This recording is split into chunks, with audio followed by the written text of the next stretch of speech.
अस्सलाम वालेकुम स्टूडेंट्स। जो कि हमने पिछले लेक्चर्स में फर्स्ट ईयर के chapter number 3 that is force in motion उसको स्टार्ट किया था, उसी को लेके चलेंगे। अगर हम इसको डायरेक्टली पार्ट में देखें तो सबसे पहले देखिए बेटा, आपके पास है फोर्स एंड मोशन। इसको आगे लेके चलने से पहले अगर आप इस आर्टिकल के नाम के ऊपर देखें तो इसमें आपके पास है पहला फोर्स और दूसरा पार्ट आपके पास क्या है, मोशन का।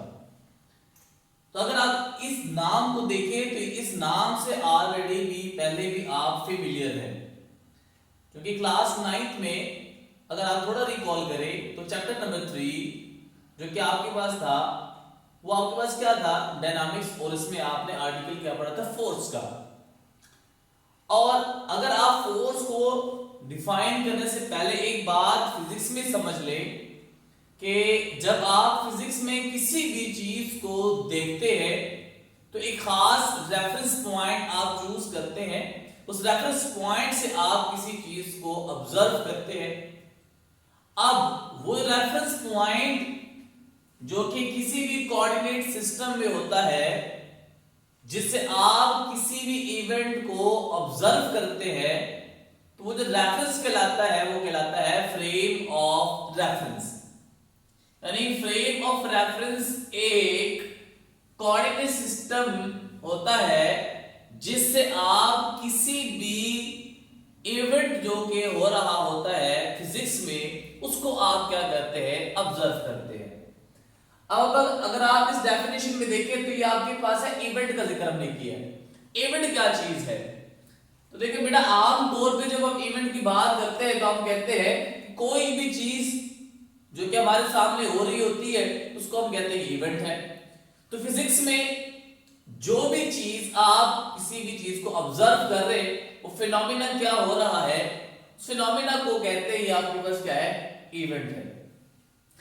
अच्छा, एक बात बड़ी इंपॉर्टेंट है, तो देखिए बेटा कि आइंस्टाइन भी ये कहता है कि अगर आप इस यूनिवर्स में जितने भी चीजें देखते हैं तो अगर हम किसी चेयर को ऑब्जर्व करें तो हम कहते हैं कि स्टेट ऑफ रेस्ट में है।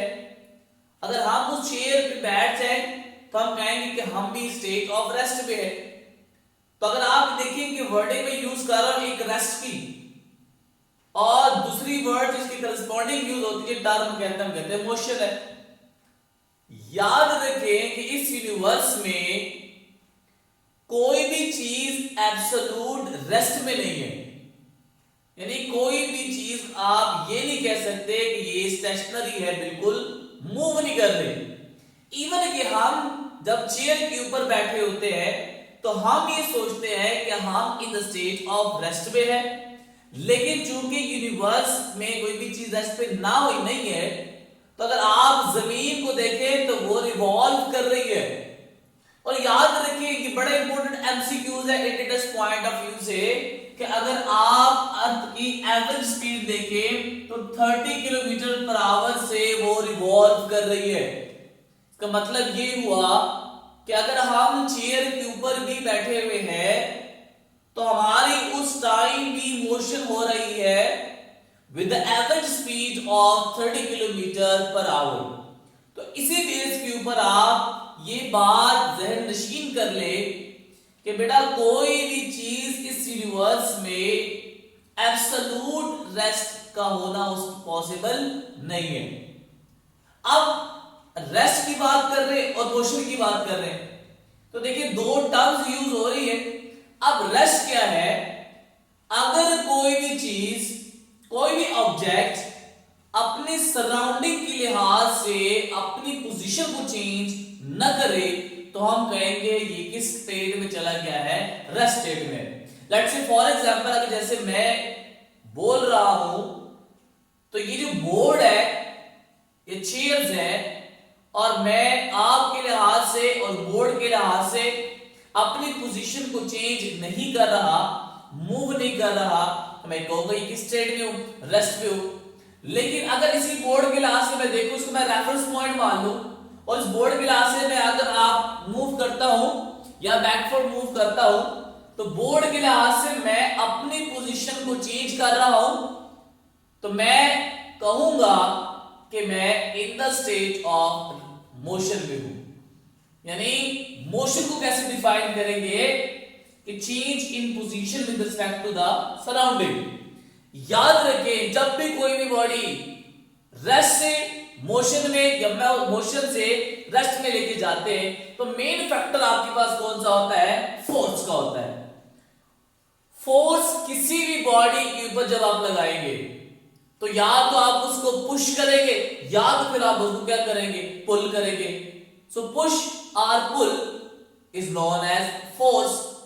और हम जब भी किसी भी बॉडी के ऊपर फोर्स लगाते हैं तो वो फोर्स किसी भी ऑब्जेक्ट की, किसी भी बॉडी के किसी भी डायरेक्शन, मैग्नीट्यूड, उसके आप कह सकते हैं कि स्टेज और शक्ल को क्या कर सकता है? चेंज कर सकता है। तो मतलब हुआ कि उसके इफेक्ट्स कौन कौन से हुए? It can change the shape, it can change direction, it can be change magnitude, increase भी कर सकता है, डिक्रीज भी कर सकता है। और स्टेट ऑफ द बॉडी यानी वो रेस्ट से मोशन में, और मोशन से किधर लेके आ सकता है? रेस्ट में लेके आ सकता है। अब देखिए रेस्ट और मोशन, जब बॉडी एक जगह से दूसरी जगह मूव कर रही होती है तो कोई ना कोई फासला कवर कर रही होती है। तो आप हमारे पास नेक्स्ट इंडिकेशन किस चीज की मिल रही है कि जब वो डिस्टेंस कवर करेगा या डिस्प्लेसमेंट कवर करेगा तो दो चीजें यहां पे यूज हो रही है, डिस्टेंस और डिस्प्लेसमेंट। तो आइए हम इन दोनों के दरमियान थोड़ा सा फर्क और कुछ अन्य सिमिलरिटीज के बारे में पढ़ते हैं। तो अगर आप देखें सबसे पहले आपके पास क्या है? डिस्टेंस। फॉर एग्जाम्पल आपके पास कोई भी पॉइंट ए है और कोई भी पॉइंट आपके पास क्या है? बी है। आपने तीन डिफरेंट पाथ से एक पॉइंट से स्टार्ट किया और बी पॉइंट तक जा रहे हैं। पहला पाथ क्या है कि आपने एक पॉइंट को चूज किया और आपने ये वाला पाथ चूज करके बी पॉइंट की तरफ, अपने टारगेट की तरफ पहुंच गए। दूसरा रास्ता जो आपने अपनाया बिल्कुल स्ट्रेट यहां से ए से गए और आप बी की तरफ पहुंच गए। तीसरा रास्ता आपने क्या किया? ए से लेके सी तक आए और सी से फिर किधर चले गए? बी की तरफ चले गए। तो तीन डिफरेंट रास्ते आपने क्या कर दिए? चूज कर लिए। याद रखें जब आप डिस्टेंस की बात करते हैं तो डिस्टेंस आपका होल पाथ में जो लेंथ आपके पास होगी और एक्चुअल पाथ होगा उसको नाम दिया जाता है कि वो आपके पास क्या कहलाता है? डिस्टेंस कहलाता है। यानी distance is defined as the actual length of the path. ये बात समझ आ गई आपको? दूसरी बात देखें, अगर वो सिर्फ लेंथ है एंड यू नो दैट कि जो लेंथ आपके पास है that is a scalar quantity, तो इसका मतलब ये हुआ कि डिस्टेंस आपके पास कौन सी क्वांटिटी हो गई? स्केलर क्वांटिटी हो गई। और हमने पहले चैप्टर में और क्लास 9 में भी पढ़ा है कि डिस्टेंस को जब भी हम मेजर करते हैं तो kilometre, mile, metre, centimetre, inch, ये सब में फीट वगैरह भी हम उसको यूज कर सकते हैं। लेकिन ऐसा यूनिट क्या है उसकी? मीटर। इसका मतलब हुआ कि unit of the distance is a metre. और फिर आपने पहले चैप्टर में डायमेंशंस के बारे में भी पढ़ा है। तो अगर आप देखिए लेंथ, क्योंकि आप किसको इंडिकेट कर डिस्टेंस को, उसकी डायमेंशन आपके पास क्या होती है? Capital L. और डायमेंशन क्या चीज है? जब आप स्क्वायर ब्रैकेट में किसी भी सिंबल वगैरह को आप इनक्लोज कर देते हैं तो क्या शो करता है? डायमेंशन के बारे में शो करता है। फिर आपके पास है डिस्प्लेसमेंट क्या होता है? इसका मतलब ये हो कि आपने ऊपर आर्टिकल पढ़ा तो इसमें पाथ 1 भी आपके पास क्या हो गई? डिस्टेंस। और ये भी आपके पास क्या हो गया? पाथ 3 भी क्या हो गया? डिस्टेंस हो गया। जो आपने ए से लेके बी पाथ तक लेके चले गए तो इन तीनों पाथ में से सबसे शॉर्टेस्ट जो आपके पास पाथ होगा, कम से कम फासले वाला जो रास्ता आपने इख्तियार किया होगा, वो आपके पास क्या कहलाएगा? डिस्प्लेसमेंट। तो path 2 is the displacement from a point A to the point B. So we can define it as the shortest distance between two points is called a displacement.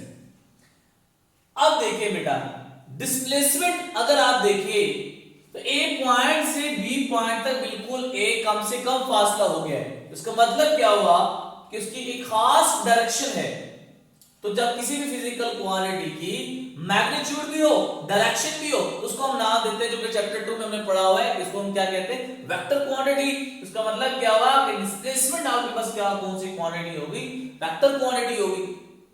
फिर आप देखिए कि यूनिट, चूंकि डिस्प्लेसमेंट भी अगर आप देखें तो हम कवर कर रहे हैं, यहां से मूव कर रहे हैं, पोजीशन को चेंज कर रहे हैं, तो जब आप उसको मेजर करेंगे तो उसकी यूनिट आपके पास क्या आएगी, मीटर, और इसकी भी डायमेंशन आपके पास किसके बराबर होती है, L, that is capital L with in the square bracket. ये कुछ इंट्रोडक्शन था जो कि आपका डिस्टेंस और डिस्प्लेसमेंट के बारे में था। याद रखिए हर डिस्टेंस और डिस्प्लेसमेंट दोनों में फर्क जरा जानिए। बड़ी इंपॉर्टेंट बात इसमें कि हर डिस्टेंस डिस्प्लेसमेंट तो जरूर होगा, लेकिन हर डिस्प्लेसमेंट डिस्टेंस नहीं हो सकता। क्यों नहीं हो सकता? क्योंकि डिस्टेंस एक फासला है, उसका स्केलर क्वांटिटी है, लेकिन डिस्प्लेसमेंट की चूंकि आपकी डायरेक्शन होती है और उसकी डिस्टेंस आपके पास क्या स्केलर क्वांटिटी है, तो डिस्प्लेसमेंट का डिस्टेंस होना पॉसिबल नहीं है। अब ये जो 3 पॉइंट्स हैं ये बड़े इंपॉर्टेंट एमसीक्यू जो कि इंडियन पॉइंट ऑफ व्यू से और आपके बोर्ड पॉइंट ऑफ व्यू के पेपर से देख रखे कि अगर आप देखिए 3 पॉसिबिलिटी बनती है, डिस्प्लेसमेंट लेस देन और इक्वल टू द डिस्टेंस हो सकता है, लेकिन ये किसी पाथ के लिए, किसी भी पाथ के लिए आप देखें तो डिस्प्लेसमेंट का जो आपके पास मैग्नीट्यूड आएगा वो डिस्टेंस से लेस आएगा या फिर उसके बराबर आएगा।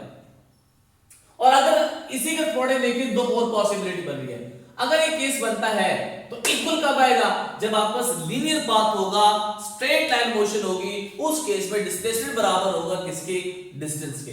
जो कि आपका शॉर्ट क्वेश्चन भी बन सकता है कि अगर आपसे पूछा जाए कि differentiate between distance and displacement or defined distance and displacement, और सेकंड पार्ट में पूछा जाए कि at what condition distance and displacement is equal.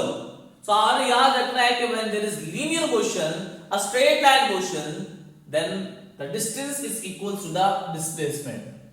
फिर अगर आप लेस कब होगा डिस्प्लेसमेंट डी से, वो किसी भी आप देखें तो 2 डिफरेंट पाथ्स अगर हो तो उसके लिए आपके पास क्या होगा, ये कंडीशन जस्टिफाई हो जाएगी। अभी क्वेश्चन करते हैं बड़ा इंपॉर्टेंट। अगर आप देखें ये ई कैट और ईटा का बड़ा इंपॉर्टेंट शॉर्ट क्वेश्चन है कि अगर आपके पास एक सर्कल है, स्फीयर है, आपने उसको 4 हिस्सों में डिवाइड किया है और आप देखें कि एक पॉइंट से आपने यहां से स्टार्ट किया और बी पॉइंट पे आए, बी से सी और सी से आपके पास ये बी पॉइंट पे आ गए और फिर आप ए पे चले गए। तो पहला एमसीक्यू, पहला क्वेश्चन कि अगर आपकी बॉडी ए पॉइंट से स्टार्ट होती है और फिर आपके पास उसी पॉइंट पे वापस आ जाए तो उसका डिस्प्लेसमेंट क्या हो गया, 0 के बराबर हो गया। ठीक है। अब इसी से दूसरा अगर क्वेश्चन आपसे आता है कि अगर बॉडी ने ए पॉइंट से बी पॉइंट तक मूव किया है, आप ये बताएं कि उसका डिस्टेंस क्या होगा और डिस्प्लेसमेंट क्या होगा, और फिर इसी डिस्टेंस और डिस्प्लेसमेंट का मैग्नीट्यूड किसके बराबर होगा। यानी एक ही एमसीक्यूज, यानी एक ही क्वेश्चन में आपके 3 एमसीक्यूज बन सकते हैं। पहला एमसीक्यूज क्या हो गया कि बॉडी ने पॉइंट ए से पॉइंट बी की तरफ मूव किया, आप ये बताएं कि उसका डिस्टेंस क्या है। उसको कैलकुलेट कैसे करना है आप देखें। अगर आप सर्कमफेरेंस देखें तो किसके बराबर होता है सर्कल का, आपको s = पाई आर सी। डिस्टेंस किसके बराबर होगा, s = पाई आर सी के। तो अगर आपने 4 हिस्सों में डिवाइड किया है तो सर्कमफेरेंस आपका डिवाइड हो जाएगा किसमें, 4 हिस्सों में डिवाइड कर ले तो आ जाएगा 2 पाई r डिवाइडेड बाय 4। जब आप उसको सिंपलीफाई करेंगे आएगा s = pi r divided by 2। अब अगर आप देखें कि उसका डिस्प्लेसमेंट फाइंड करना है आपने, तो इस A पॉइंट से B पॉइंट तक गए, ये आपका क्या है, सेंटर पॉइंट है। तो सेंटर से लेके A पॉइंट तक अगर आप देखें तो क्या कहलाएगा, रेडियस ऑफ द सर्कल या स्फीयर। इसी तरह O से लेके B पॉइंट तक आपका जो डिस्टेंस है वो क्या कहलाएगा, रेडियस ऑफ द सर्कल और रेडियस ऑफ द स्फीयर। तो A पॉइंट से B पॉइंट तक अगर आप ये देखें तो एक ट्रायंगल बन रही है जो कि राइट एंगल ट्रायंगल है। तो अगर आप इसके ऊपर पाइथागोरस थ्योरम लगाए तो आप उसका यहां से लेके ये A से B डिस्टेंस फाइंड आउट कर सकते हैं। इसका मतलब क्या हुआ कि मैं इसको लिख सकता हूं कि r² + r² का स्क्वायर रूट। तो किसके बराबर आ जाएगा √2r। ये जो √2r आपके पास आ गया, ये उसका क्या है डिस्प्लेसमेंट आ गया। ये दूसरा एमसीक्यू सॉल्व हो गया आपका। तीसरा एमसीक्यू क्या बन सकता है कि आप डिस्टेंस और डिस्प्लेसमेंट का रेशियो फाइंड करें। तो अगर आप देखिए s की वैल्यू आपके पास क्या है पाई r डिवाइडेड बाय 2 और डिस्प्लेसमेंट की वैल्यू आपके पास क्या है √2r। आपस में रेशियो ले r से कैंसिल हो जाएगा, 2 यहां पे देखिए डिनोमिनेटर में शिफ्ट हो जाएगा तो आ जाएगा पाई डिवाइडेड बाय 2 √2। अब हम बढ़ते हैं एक और एमसीक्यूज की तरफ जो कि इंतहाई इंपॉर्टेंट एमकैट और आपका देखिए कि ईकैट का एमसीक्यूज है। अब देखें कि आपने क्या किया है, एक कहता क्या है ए पॉइंट से बी पॉइंट तक का जो डिस्टेंस है वो 4 मीटर के बराबर है, बी से लेके सी तक आपका किसके बराबर है 3 मीटर के बराबर है। आप ये फाइंड करें कि ए से लेके सी तक मूव करते हुए उसका डिस्प्लेसमेंट क्या बनता है, यानी डिस्प्लेसमेंट का मैग्नीट्यूड फाइंड करें। तो देखें बेटा अगर आप देखते हैं तो ये भी राइट ट्रायंगल बन रही है, R A B is equal to 4 metre and this is equal to 3 metre. तो बेटा अगर आप इसके पाइथागोरस थ्योरम लगाएं ये बनेगा d is equal to 4 square plus 3 square which is equal to 4 का स्क्वायर 16 प्लस 3 का square 9, 16 plus 9 is equal to 25 और उसका स्क्वायर रूट लें तो आपके पास क्या आ जाएगा 5 मीटर। तो इसमें जो ठीक ऑप्शन बनेगी वो आपके पास क्या बनेगी 5 मीटर। अब अगर हम डिस्टेंस और डिस्प्लेसमेंट को डिस्कस कर रहे हैं तो बेटा इसी आर्टिकल के साथ क्योंकि बुक ने आगे graphical analysis of motion discuss किया है तो मैं समझता हूं कि यहां पे आपको इसका ग्राफ अच्छा समझ आएगा। अब याद रखें कि इंटर टेस्ट में टोटल 6 ग्राफ्स आपके पास होते हैं और 6 ग्राफ आपके डीटी ग्राफ होते हैं और 6 ग्राफ आपके वीटी ग्राफ होते हैं। इसका मतलब क्या हुआ कि आपके पास टोटल एमसीक्यूज कितने हो गए 12। अब सबसे पहले देखते हैं हम डीटी ग्राफ। अगर आप 6 ग्राफ देखें तो 6 ग्राफ कुछ इस तरह के हैं जो कि आपकी बुक पे भी आपको नजर आएंगे। एक पहला आपके पास लाइन इसको मैंने 1 का हुआ है, दूसरा बेटा आपके पास ये 2, थर्ड ये वाला, fourth this one and fifth आपके पास ये वर्टिकल लाइन और सिक्स्थ वन आपके पास ये क्या है ये लाइन आपके पास बनती है। ये 6 ग्राफ आपको जहां भी पीयू फिजिक्स में नजर आएंगे। बड़ी इंपॉर्टेंट बात जो कि याद रखने वाली है, याद रखें कि जब आप स्लोप किसी भी हॉरिजॉन्टल लाइन का फाइंड आउट करते हैं तो हॉरिजॉन्टल लाइन का जो स्लोप होता है वो किसके बराबर होता है 0 के बराबर होता है। इसी तरह वर्टिकल लाइन का जो स्लोप होता है वो आपके पास क्या होता है इनफिनाइट होता है, यानी इनफिनाइट इंफिनिटी। ये दो बात आपने याद रखनी है। तीसरी और बड़ी इंपॉर्टेंट बात कि डीटी ग्राफ का जो स्लोप है वो किसके बराबर रहता है, वो आपको स्पीड के बारे में बताता है। अच्छा अब देखिए पहले ग्राफ देखें, पहला ग्राफ आपके पास क्या है एक हॉरिजॉन्टल लाइन है। अभी हमने पढ़ा कि हॉरिजॉन्टल लाइन का स्लोप क्या होता है 0, मतलब है कि उसका स्लोप क्या आ गया 0, उसकी वेलोसिटी क्या किसकी स्पीड क्या आ गई 0, इस तरह उसकी अगर एक्सेलरेशन फाइंड करना चाहें तो वो भी आपके पास क्या आ जाएगा 0। तो ये इसका आपको इंडिकेट कर रहा है कि इस ग्राफ आपको कहीं भी नजर आ जाए तो ये कहेगा कि ये बॉडी किस स्टेट में है एट रेस्ट स्टेट में। ग्राफ नंबर 2 देखिए, ग्राफ नंबर 2 बेटा आपके पास ये वाला है। अगर आप इस एंड पॉइंट को देखें तो वो थोड़ा सा बेंड हुआ है।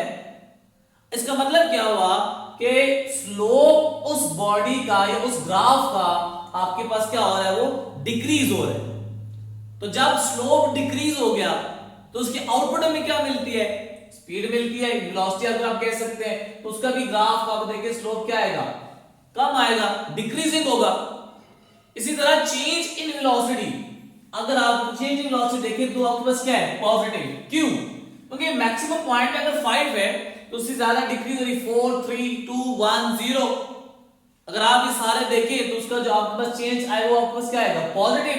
जब चेंज पॉजिटिव हो गया तो एक्सेलरेशन भी उसकी करस्पॉन्डिंग क्या हो जाएगी वो भी पॉजिटिव डिक्रीजिंग हो जाएगी। ठीक है, क्यों? क्योंकि rate of change of velocity is known as acceleration.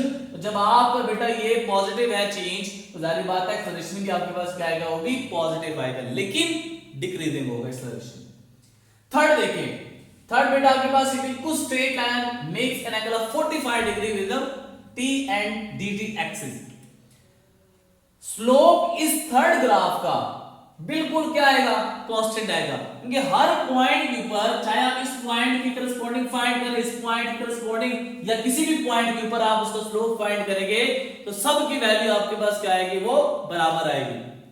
तो मतलब है स्लोप थ्रू आउट उसका क्या आएगा, कांस्टेंट। तो इसका मतलब है स्पीड भी क्या होगी, कांस्टेंट। चेंज इन वेलोसिटी आपके पास स्पीड क्या होगी, कांस्टेंट। और एक्सेलरेशन की वैल्यू आपके पास क्या होगी, वो भी जीरो होगी, क्योंकि जब आपकी वेलोसिटी कांस्टेंट हो गई तो चेंज इन वेलोसिटी क्या होगी, जीरो। तो चेंज इन वेलोसिटी जीरो हो गई तो acceleration is equal to delta v divided by delta t। Delta v zero हो गया तो आपका एक्सेलरेशन भी क्या हो जाएगा, वो जीरो हो जाएगा। फोर्थ वन देखिए जरा बेटा, स्लोप अगर आप फोर्थ वन पे देखें तो उसका राइज किया जा रहा है, इंक्रीज किया जा रहा है स्लोप उसका। जब स्लोप इंक्रीज हो गया तो उसका जो ग्राफ अगर आप देखें इंक्रीजिंग है, जाहिर बात है आउटपुट आपको क्या मिल रही है, वेलोसिटी मिल रही है। उसका भी क्या हो जाएगा, वो भी इंक्रीजिंग हो जाएगी। फिर चेंज देखें, जब आपकी इंक्रीज कर रहा है वेलोसिटी तो जाहिर बात है उसका चेंज भी क्या होगा, इंक्रीज। और एक्सेलरेशन भी उसका क्या हो जाएगा, इंक्रीजिंग, जो कि आपको क्या कह रहा है, वो पॉजिटिव है। फिफ्थ वन देखें, ये वर्टिकल लाइन है और वर्टिकल लाइन का स्लोप क्या होता है, इंफिनिटी। इसका मतलब है कि आप इसको कैलकुलेट नहीं कर सकते, इम्पॉसिबल है। या हम दूसरे अल्फाज में कह सकते हैं कि उसकी वेलोसिटी क्या है, इंफिनिटी। सिक्स वन देखें बेटा, ये देख रहे हैं, अगर आप देखें कि इस पॉइंट से वो जा रहा है मैक्सिमम पॉइंट की तरफ, यानी आप इसको इस तरह कहते हैं कि इस पॉइंट से अगर आप चूज करें तो वो डाउनवर्ड की तरफ आ रहा है, तो जाहिर बात है जब वो डाउनवर्ड आ रहा है तो स्लोप उसका क्या हो रहा है, डिक्रीजिंग। लेकिन नेगेटिव कांस्टेंट आपके पास आ रहा है, डिक्रीजिंग जरूर है लेकिन कांस्टेंट है। इसका मतलब क्या हुआ, slope is equal to negative constant, तो उसका जो वेलोसिटी होगी वो भी क्या हो जाएगी, negative constant, that is decreasing. और उसका एक्सेलरेशन भी क्या हो जाएगा, डिसेलरेटिंग हो जाएगा, या फिर उसको नाम देके क्या है, रिटार्डेशन है। तो ये कुछ बातें थी आपके पास फोर्स एंड मोशन और डिस्टेंस और डिस्प्लेसमेंट के दरमियान। हमने डिफरेंशिएशन भी देखी और फिर हमने उसके दरमियान क्या देखा, थोड़ी सी सिमिलरिटीज भी देखी, एमसीक्यूज देखे और ग्राफ जो मोस्ट इंपोर्टेंट है वो हमने इसको स्टडी किया। उम्मीद है आपको ये लेक्चर समझ आया होगा। नेक्स्ट लेक्चर में हम स्टार्ट करेंगे स्पीड एंड यूनिफॉर्म स्पीड और फिर हम उसके क्या पढ़ेंगे, ग्राफिकल एनालिसिस पढ़ेंगे। तो तब की नेक्स्ट लेक्चर के लिए हम फिर से स्टार्ट करेंगे और हाजिर होंगे। तब तक के लिए बेटा अल्लाह हाफिज।